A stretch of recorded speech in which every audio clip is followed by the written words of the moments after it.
I have not failed. I have just found 10,000 ways that won't work. Thomas Edison. The Life of Thomas Edison, presented by Abby Naradka, Callum Graham. Omar Ozdemir, Andrei Angelescu. Thomas Alva Edison was an American inventor and a businessman. He grew up in Port Huron, Michigan. Thomas was the youngest of the 7 siblings. During school, Edison's mind was often wandered. His teacher referred to him as addled, meaning unable to think clearly or confused. After this occurrence, his mother, Nancy Matthews Eliot, homeschooled him, having most of his education come from reading R.G. Parker's School of Natural Philosophy. In Michigan, Edison developed many talents. He sold candy and newspapers on trains and vegetables for extra income. These talents led to his entrepreneurial skills. He studied qualitative analysis and conducted chemical experiments. Having gained so much knowledge, by the age of 15, Edison was employed as a telegraph operator. His job included using a telegraph machine to transmit messages in the form of electrical impulses that would be converted into data. He would travel throughout the Midwest as a traveling telegrapher, replacing individuals who had gone to civil war. In the year 1869, Edison moved to New York City, where he developed his first invention, a stock ticker. This device was a universal stock printer that would synchronize several stock ticker transactions. At the age of 22, the Golden Stock Telegraph Company paid him $40,000 for the rights of his stock ticker invention. With this success, Edison quit his work as a telegrapher and devoted his life into being an inventor. Thomas Edison became known as one of the most influential inventors in his time. In order to expand his operations, he moved to Menlo Park, New Jersey in 1876. He built an independent industrial research facility. During the same year, the Western Union was trying to convince Edison to develop a communication device to compete with Alexander Graham Bell's telephone, but instead he developed a method for recording sound referred to as the phonograph. The phonograph was the first great invention developed by Edison. He developed the idea of the phonograph while working on improving the efficiency of a telegraph transmitter.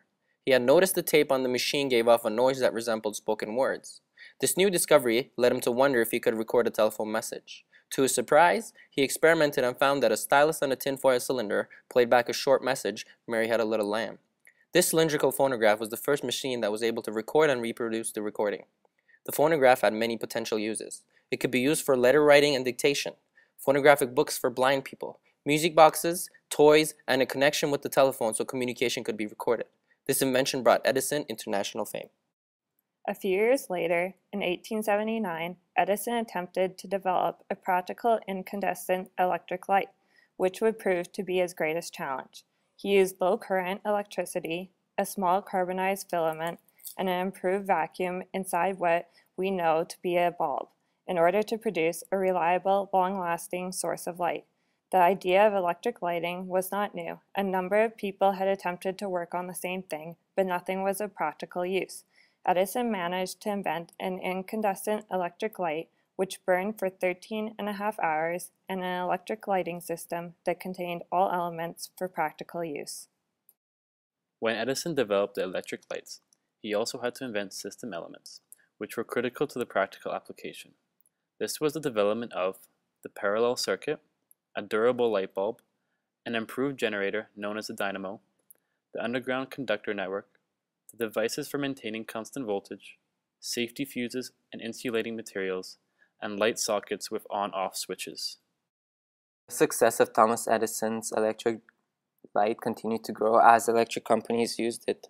In 1889, a company was formed named Edison General Electric. However, Edison had no control in this company. Investment bankers such as J.P. Morgan needed to be brought in due to the tremendous amount of capital needed to develop the incandescent lighting industry. Eventually, Edison General Electric merged with Thomson Houston, and the company became known as General Electric. In 1888, the visit of Edward Muybridge, a photographer, to Edison's laboratory stimulated him to invent a camera for motion pictures. Muybridge wanted to collaborate with Edison to invent the motion picture camera. However, Edison refused and filed a caveat with the Patents Office. describing his ideas for a device which would do for the eye what the phonograph does for the ear. Edison's first motion picture showed one of his employees sneezing. However, one of the problems with Edison's invention was there were no good films for motion pictures. Edison stepped up his production of new motion pictures by building a production studio in New Jersey with the help of Eastman Kodak. The studio he built had a roof that could open for the daylight and was capable of moving to stay in line with the sun. Although Edison was one of the inventors of the motion pictures, he is not the only one. Individuals from other parts of the world made other discoveries as well. Thomas Armat and Francis Jenkins designed the first film projector, known as a phantoscope. The first motion picture shown in the movie theater was on April 23, 1896, where only a room full of people could watch at the same time. Here's a short video by Carrie Decker summarizing and explaining Thomas Edison's journey to his first true motion picture.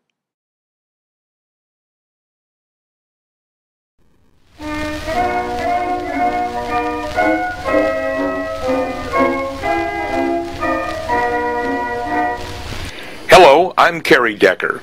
Thomas Edison was an innovator, a celebrated businessman, and above all, the world's most creative inventor of the 20th century. It was his genius that brought sight, sound, and light to the world. But the road to the first successful motion picture was not easy. Edward Muybridge, 1830 to 1904, was an accomplished English photographer, known primarily for his early use of multiple cameras to capture motion, and his zoopraxiscope, a device for projecting motion pictures that predated the celluloid film strip that is still used today. Muybridge successfully photographed a horse in fast motion using a series of 24 cameras. The first experiment successfully took place on June 11, 1878. He used a series of 12 stereoscopic cameras, 21 inches apart, to cover the 20 feet taken by one horse stride, taking pictures at 1/1000th of a second.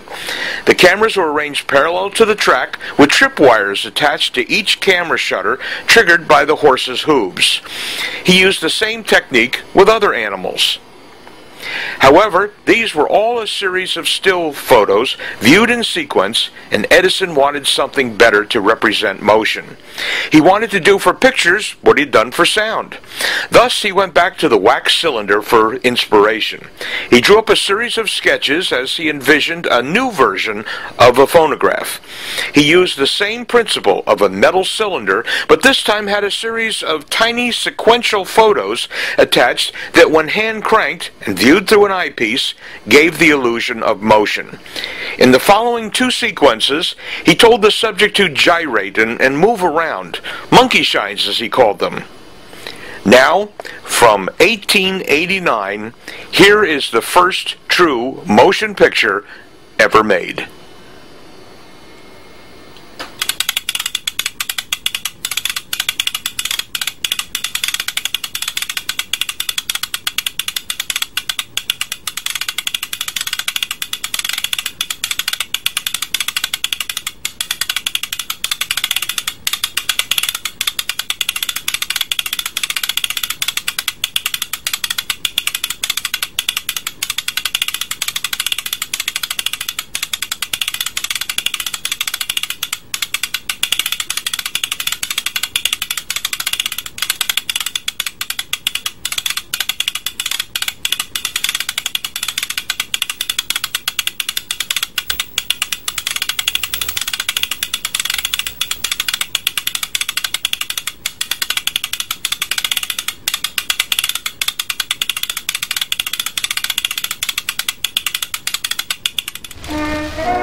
Thomas Edison's achievements and inventions were not without personal consequence.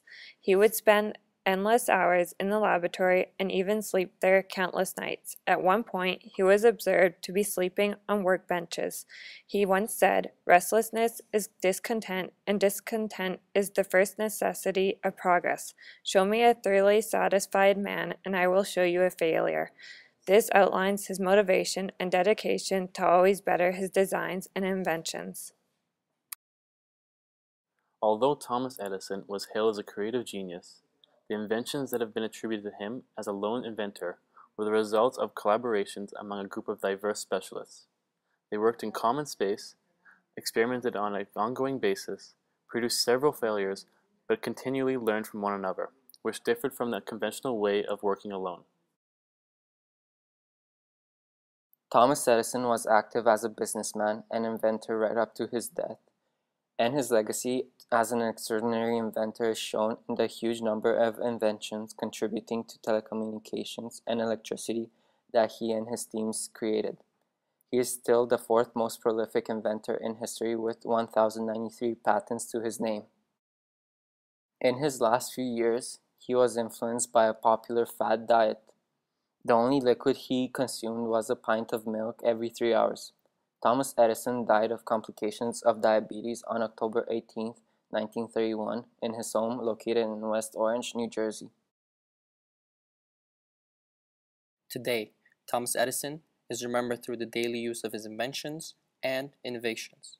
He has served us greatly through his creation of practical electrical lighting, telecommunications, and his motion picture projector. Without making light bulbs practical, without his invention of motion pictures, and without his dedication to better our quality of life, we wouldn't be living the life we are right now.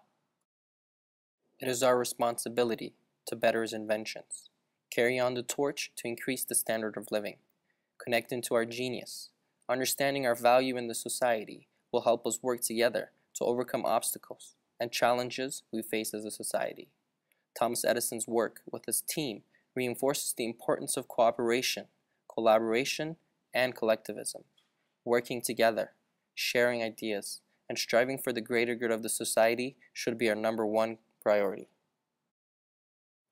Thomas Edison proved to us that if we set our minds to any goal or to any task, we could accomplish it. His famous words, "If we did all the things we are capable of, we will literally astound ourselves," should motivate us to do everything we are capable of and to keep striving to better ourselves and our desires. Thomas Edison's lifelong journey, filled with inventions, never-ending learning, reinforces our ideology that in order for us to become an inventor, we need to start from the beginning, learning with our eyes unclouded by longing. Genius is 1% inspiration and 99% perspiration. Thomas Edison. Thank you for listening to our presentation about Thomas Edison and his lifelong journey.